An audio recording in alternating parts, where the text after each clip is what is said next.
If you want to use on bass is my last name. That works for me. Get things rolling here.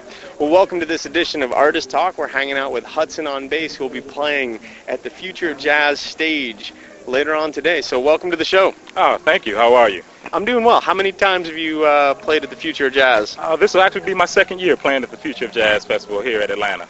And if people want to find out more about your music, where should they go? They can visit www.hudsononbass.com.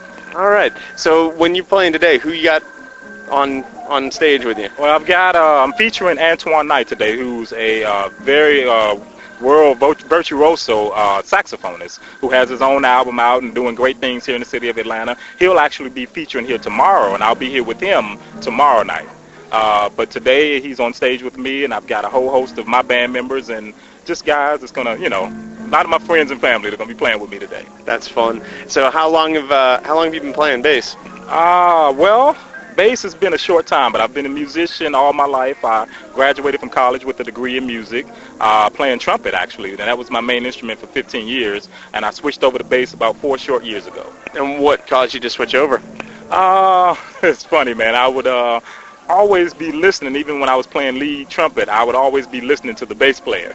So I was out on tour. I worked at a music store, and the music store gave me a bass right before I went out on tour and said, go ahead and take it, bring it back whenever you're ready. And I took it out on tour. When I got back, I put the trumpet down. It's been bass ever since. And so who are some of your influences then when you're looking to become a bass player? I looked at mainly 2 guys. We got Richard Boner, who's a fabulous bass player, and another guy that you might not be so familiar with. His name is Matt Garrison, and he's the son of Mr. Jimmy Garrison, who was John Coltrane's bass player. All right, so a little bit of history coming in here. Yeah. What kind of music are we going to be hearing from you guys today? You're going to be listening to some jazz and contemporary jazz, also selections from my new album, Basically Yours. Where can we find out some more information about Basically Yours? Again, you can find it out at www.hudsononbass.com. Also, it's in all of the local music stores here in Atlanta. All right. So you get a chance to play a gig like today. What kind of vibe is out there from the audience for you today? Looks like it's a pretty good vibe today.